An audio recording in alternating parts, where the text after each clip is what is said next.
Well, I kind of followed their path. So Keenan and Damon had "I'ma Get You Sucker." Keenan also had "Hollywood Shuffle," and those two movies really impacted me in a way. I used to try to break. Oh yeah. I used to try because I knew if he was laughing, Shawn don't like to laugh like that. Shawn Wayans kept this hidden while filming the Wayans Bros, and what he was really going through behind the scenes reveals everything. Every week, millions watched Shawn and Marlon's perfect chemistry. I ain't scared of you, man. I'm grown now. I'm grown. I ain't scared of you. What you want to do? What's up? Back it up, son. What they didn't see was Shawn quietly documenting everything that was wrong. You know, when you don't have, much to do, you turn on each other and you start finding humor. While the Wayans Bros was breaking ratings records, Shawn was already planning his escape, because what he witnessed during those filming days would eventually force him to choose between family loyalty and his own survival. So, let's get into it. Shawn Wayans didn't start with a silver spoon. He was the 9th child of 10, raised in the Fulton houses of Manhattan. Public housing, low ceilings, high pressure. The Wayans family was large, loud, and bursting with raw creativity. And in many ways, Shawn was caught between worlds. Older than Marlon, younger than Damon and Keenan, and often forced to carve out his space quietly while the spotlight gravitated elsewhere. But Shawn's rise wasn't an accident. Shawn's foray into the world of entertainment began at a remarkably young age. In 1988, at just 17 years old, he made his first on-screen appearance in the film "I'm Gonna Get You Sucker." This film, directed by his brother Keenen Ivory Wayans, served as both a launching pad for Shawn's career and a testament to the close-knit creative bonds within the Wayans family. "I'm Gonna Get You Sucker" not only marked Shawn's entry into the entertainment industry, but also introduced him to the world of comedy. This early exposure to the comedy scene would later play a crucial role in shaping his career as a comedian and actor. Shawn Wayans' comedic journey began to take shape during his high school years. It was during this time that he discovered his passion for stand-up comedy. The allure of making people laugh, coupled with his natural talent for humor, drove him to explore this art form. At the tender age of 17, Shawn embarked on his comedy career, setting the stage for what would become a lifelong pursuit. However, Shawn's path in comedy was not without its challenges. High school can be a turbulent phase for many, and Shawn found himself drawn into less than ideal situations due to the influence of his peers. These escapades often led to distractions that hindered his progress towards graduation. At certain points, he even contemplated dropping out of school, contemplating an uncertain future. In times of uncertainty, family can provide the much-needed anchor. Shawn Wayans was fortunate to have a supportive brother in Keenan, who recognized the importance of education and a strong foundation. Keenan's wisdom and guidance were instrumental in dissuading Shawn from abandoning his educational journey. A pivotal moment in Shawn's life came during a conversation with Keenan, which he vividly recalls during a podcast in 2012. Keenan's message was clear: if Shawn did not complete high school, he would find it challenging to achieve anything significant in life. This admonition resonated deeply with Shawn and served as a catalyst for him to refocus his efforts on finishing his education. With his high school diploma in hand, Shawn Wayans ventured into the world of comedy and entertainment with renewed determination. His big break came when he joined the cast of In Living Color. The chicken crossed the road, right? Anybody know why the chicken crossed the road? This groundbreaking sketch comedy series, created by Keenen Ivory Wayans, featured an ensemble cast of talented comedians who pushed the boundaries of humor and social commentary. Shawn's journey on In Living Color was multifaceted.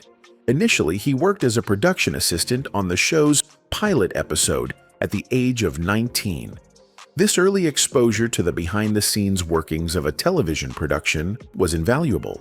Soon, Shawn's innate talent for comedy became evident, and he transitioned to become an in-house DJ, adopting the stage name SW1.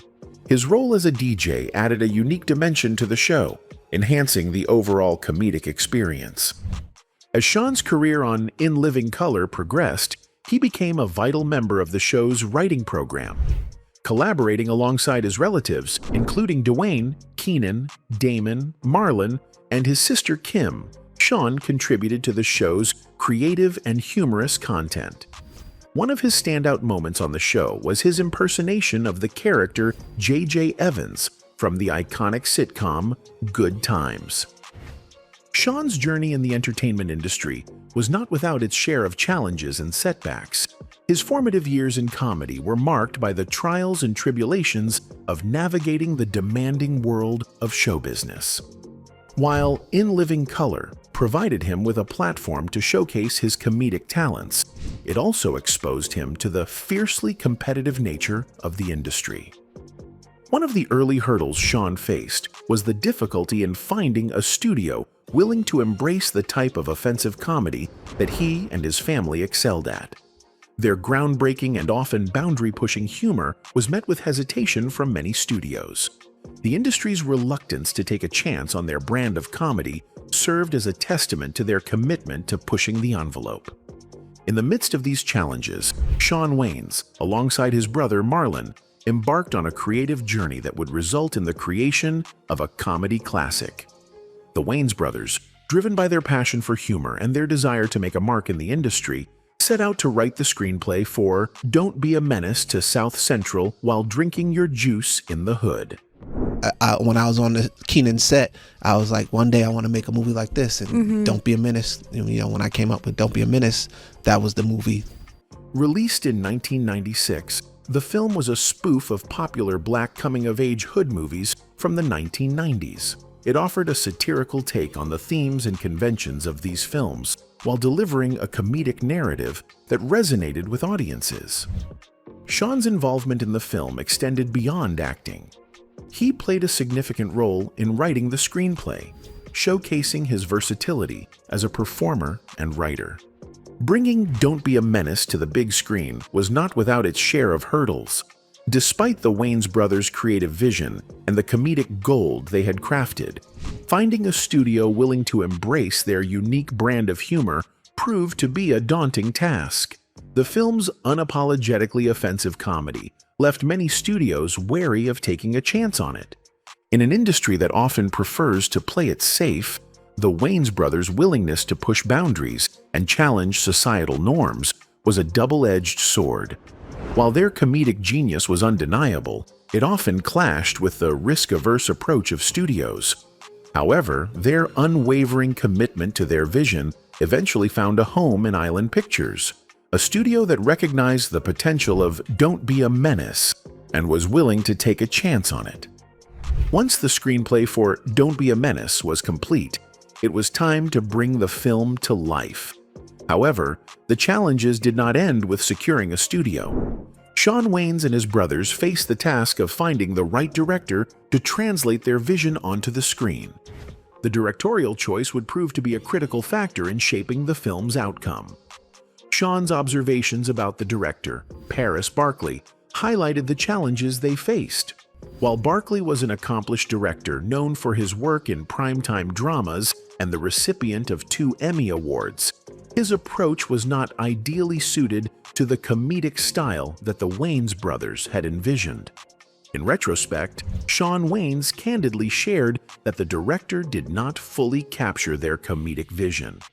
The film's final outcome did not align with their expectations, leaving them somewhat dissatisfied with the result. Despite the challenges and creative differences faced during its production, Don't Be a Menace to South Central While Drinking Your Juice in the Hood left an indelible mark on the comedy landscape. The film's unique blend of satire, irreverence, and social commentary struck a chord with audiences. It became a cult classic, cherished for its unapologetic humor and its ability to shed light on the nuances of African American culture. Following the success of Don't Be a Menace, Shawn Wayans continued to explore various facets of the entertainment industry. His journey led him to television, where he took on a pivotal role in the creation and development of the Wayans Bros. Go down to Times Square, you could get your own booth. Hey. Now, you know I can't maneuver in them little rooms. Besides, after that donkey show incident, I don't think they're gonna let me back down there no more. This sitcom, starring Shawn and his brother, Marlon, marked a significant milestone in their careers.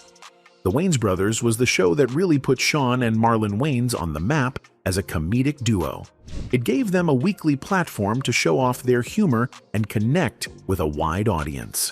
The premise was simple: two brothers running a newsstand in a fictional New York neighborhood, but it worked mostly because of their chemistry and timing. Still, the early days of the show weren't smooth. Shawn and Marlon were hilarious, no doubt, but they were still pretty new to running a show from behind the scenes. They had a clear idea of what they wanted the Wayans Brothers to be, but getting the producers in studio on the same page was another story. The creative clashes made the beginning a bit rocky. Despite those bumps, the brothers didn't back down. They kept pushing to make the show reflect their vision. Eventually, the studio started to see things their way. They replaced the original producers with people who better understood what Shawn and Marlon were trying to do. That shift gave the brothers more room to be themselves creatively, and it made all the difference. The challenges they faced early on became valuable lessons. They learned quickly how important it was to have creative control and to work with people who truly respected their ideas. Once the behind-the-scenes team changed, the show started to hit its stride. That's when the writing got sharper, the characters became more defined, and their brand of humor really began to shine. The Wayans Brothers didn't just entertain, it helped define the early years of the WB network. It was one of the network's first sitcoms and played a big part in its early success. Shawn's performance as the laid-back, lovable older brother clicked with audiences, earning him a nomination for Favorite Television Actor at the 1998 Nickelodeon Kids' Choice Awards. Even after the show ended, its impact stuck around. Fans still look back on it fondly for the laughs, the characters, and especially the real-life bond between Shawn and Marlon that came through on screen. It became one of those shows people grew up on, one that still gets quoted, memed, and rewatched today. But like most long-running sitcoms, the Wayans Brothers eventually came to a close. Ratings started to dip, and the network decided to move on. It didn't get a proper series finale, which was disappointing to fans, but the love for the show never really faded. For Shawn, the end of the show marked a turning point. It was a moment to step back and figure out what came next. He didn't stay boxed into sitcoms. He explored film, writing, producing, and even stand-up. He was always more than just the straight man next to Marlon's wild energy. And as his career evolved, so did the roles he took on, showing that he could do way more than just make people laugh. One notable appearance was in an episode of the animated series Happily Ever After, Fairy Tales for Every Child. We're going with you, Mother Gooseberg, because without you, Gooseberg Land will never be the same. This show, which reimagined classic fairy tales with a diverse and inclusive perspective, allowed Shawn to lend his voice to a character, demonstrating his ability to engage audiences across different mediums. Additionally, Shawn's venture into the action thriller genre with New Blood showcased his capacity to excel in high-intensity and physically demanding roles. His willingness to take on a variety of roles highlighted his dedication to honing his craft and expanding his repertoire as an actor. While Shawn Wayans' career encompassed a wide range of roles and genres, it was his return to comedy that would catapult him to new heights of success. In the early 2000s, Shawn and Marlon Wayans joined forces once again, alongside their older brother Kenan, to create a comedy classic that would leave an indelible mark on the genre. The film Scary Movie, directed by Keenen Ivory Wayans and written by Shawn and Marlon, marked a significant moment in the Wayans brothers' career. Scary Movie was a satirical take on popular slasher films from the late 90s and early 2000s. The film's unique blend of parody, irreverence, and social commentary struck a chord with audiences, becoming a massive hit. Does this shirt make me look gay? Nah, man. What about now? Nah. Cool? Scary Movie was more than just a comedy. It was a cultural phenomenon. The film's success led to several sequels, solidifying its place in comedic history. Shawn Wayans' involvement in the film extended beyond acting. He played a pivotal role in crafting the screenplay, showcasing his prowess as a writer. The film's impact went beyond the realm of comedy. It played a crucial role in redefining the parody genre, setting a new standard for satirical humor in cinema. Scary Movie pushed the boundaries of humor while offering a biting commentary on the tropes and conventions of horror films. The success of Scary Movie paved the way for sequels, but it also brought forth a new set of challenges. Scary Movie 2, while part of the franchise's continued success, posed unique difficulties for the Wayans brothers. The rapid production schedule, with the sequel being released just 1 year after the first film, placed immense pressure on the creative team. Shawn Wayans' insights into the making of Scary Movie 2 shed light on the demanding nature of filmmaking, particularly when attempting to replicate the success of a beloved original. The production timeline left the creative team feeling rushed, impacting their ability to fully realize their comedic vision. In any case, despite the success of the first 2 Scary Movie films, the Wayans brothers chose to step away from the franchise due to creative differences with Dimension Films, the studio behind the series. This decision marked a significant shift in their career trajectories. While the Scary Movie franchise continued without the Wayans, Shawn and Marlon Wayans embarked on new ventures, exploring different avenues within the entertainment industry. Their decision to prioritize creative autonomy and align with projects that resonated with their artistic vision demonstrated their commitment to artistic integrity. After the split from Dimension, there was a studio bidding war between Universal, Fox, DreamWorks, and Sony-based Revolution Studios. Revolution locked in the brothers in a 2-picture deal. The first film to be released under the deal was White Chicks, where Shawn and Marlon played 2 FBI agents who go undercover as a couple of hotel heiresses to protect the sisters from a kidnapping plot. The film received mixed reviews upon release, but has since been considered a cult classic. Filmed on a budget of $37 million, White Chicks would go on to gross over $113 million worldwide. Despite the financial success of the film, it received 5 Razzie Award nominations, including Worst Picture. Their second film with Revolution was Little Man in 2006, where Shawn plays a married man who unknowingly takes in what he believes to be a child, but turns out to be a jewel thief undercover. The film was also critically panned and nominated for 3 Razzie Awards, but grossed $104 million on a $64 million budget. Keenen Ivory Wayans would direct and co-write both White Chicks and Little Man. Shawn had helped build a comedic empire, but the more successful they became, the less control he seemed to have. Studios wanted the family's name, but not their vision. And even within the family, Shawn often found himself in the middle, between Marlon's rising ambition, Keenan's heavy-handed leadership, and Damon's vocal frustrations about creative direction. As those dynamics intensified, Shawn's silence became his only resistance. He wasn't loud, he wasn't scandalous, but Shawn Wayans was tired, and perhaps for the first time, he began wondering if the cost of legacy was simply too high. While Shawn Wayans drifted out of the public eye, his family remained deeply entangled in it. Headlines followed his siblings, some celebratory, others damaging.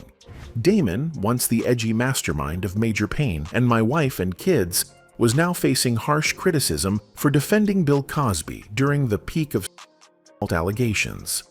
His son, Damon Jr., would later come under fire for homophobic tweets. And Marlon, the youngest and most outspoken, found himself pulled into controversy after controversy. Whether it was defending his transgender son against Soulja Boy's slurs, mocking Magic Johnson's HIV diagnosis in a stand-up bit, or triggering backlash for selling Make America Laugh Again hats. I'm trying to see what's on your hat. It says Make America Laugh Again. Okay, there you go. Yes, because I'm taking all the toxicity of everything that everybody's feeling. Shawn, noticeably, said nothing. He didn't tweet, he didn't post, he didn't pick sides. While the family weathered waves of public scrutiny, he stayed completely removed from the fray, as if he had taken a vow of silence not just from Hollywood, but from the culture of outrage that came with it. His absence wasn't just professional anymore. It was philosophical. While his siblings continued to fight for space in the industry or defend their reputations, Shawn seemed to be signaling something else entirely, that none of it was worth the noise. People close to the family began to take notice. Marlon, in interviews, would occasionally reference Shawn, often with affection, sometimes with distance. In 2017, while promoting his NBC sitcom Marlon, he reminisced about working with his brother, calling him his Bugs Bunny, and describing their bond as natural, timeless. But when asked if they would work together again, his tone shifted.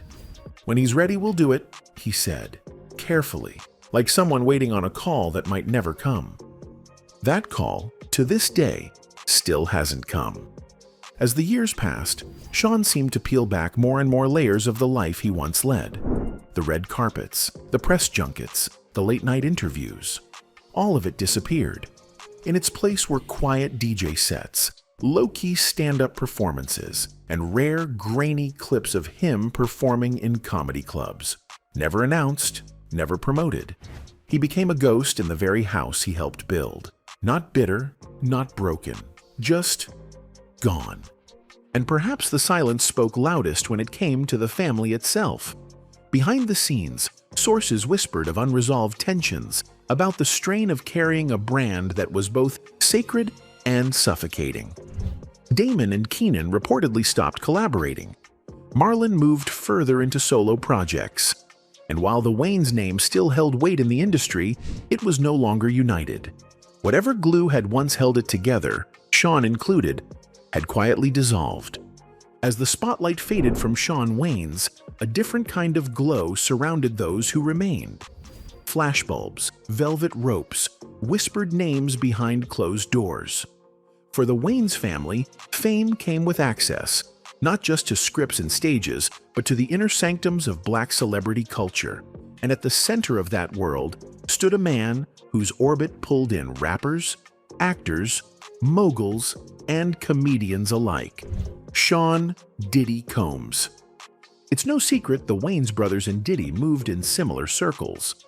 Both came up in New York's creative undercurrent, hip-hop and sketch comedy growing side by side, each feeding the other. While Keenen Ivory Wayans' In Living Color revolutionized comedy with Fly Girls and hip-hop cameos, Diddy was orchestrating his rise at Uptown Records, later founding Bad Boy and redefining the sound and image of young Black success. Their empires blossomed in parallel, and eventually, they collided. At red carpet events, after parties, MTV tapings, and award shows, the Wayans brothers, especially Marlon, were often photographed just a few feet from Diddy. There were no official collaborations, no music videos, no TV cameos. But the cultural overlap was obvious. Marlon often poked fun at hip-hop culture's extravagance in his films. Diddy's parties often featured the very comedians who satirized them. They were moving in sync, just in different lanes. But while Marlon leaned into the access, flashing smiles, shouting out Diddy as a friend in interviews, Shawn stayed quiet, always nearby, never central, always present, but never part of the myth. And for those paying attention, that quiet may have spoken volumes. The Diddy of the 1990s wasn't just a music executive. He was a symbol of extreme excess. Lavish parties, whispered rumors, long nights behind closed doors, models, liquor, security, secrecy. And those weren't just parties, they were performances of power. Men gathered not just to celebrate, but to solidify status, to indulge in what the outside world could never see. And over time, those indulgences took on a darker tone. Years later, stories would begin to leak. While appearing on a recent episode of Shannon Sharpe's popular podcast, Club Shay Shay, Marlon Wayans was asked about Hollywood parties, to which he's admitted to attending, but leaving early. "I've been to plenty of Diddy parties. I left early," he revealed around the later part of the interview. "I swear to you, I've never seen it," he added, apparently referencing Diddy's ongoing allegations about his parties. "I've been to plenty Diddy parties. I left early. I swear to you, I've never seen the stuff that they claim to be going on. I've never seen it." Those aren't the type of parties that I go to. I don't frequent those type of parties, and even if I go, like I said, I've never seen any of this. Doubling down on his stance, he added, "When I hear about it, when did that happen? At what time did this go down? Because I was there till 3:30 a.m. You mean at 3:32, they waiting for me to leave like, all right, good. That Wayne's end gone. He talked too much." In any case, it's easy to imagine Shawn Wayans, calculated, introspective, more guarded than his siblings, seeing the writing on the wall early. The same industry that had once opened doors for his family now expected more than just talent. It wanted access, allegiance, participation, and maybe even silence. Was this what ultimately pushed Shawn away? He had watched enough of Hollywood's machinery from the inside. He had seen scary movies stripped from his hands, had watched his family feud over creative control, had smiled through studio rewrites and late-night talk show jokes. But the unspoken culture, the one behind the scenes, might have been the final straw. A culture of untraceable power, buried stories, and men like Diddy who seemed untouchable. To walk away from that wasn't weakness, it was clarity. While others chased legacy, relevance, and visibility, Shawn Wayans did something few ever have the courage to do. He said no, not loudly, not in protest, but with his absence.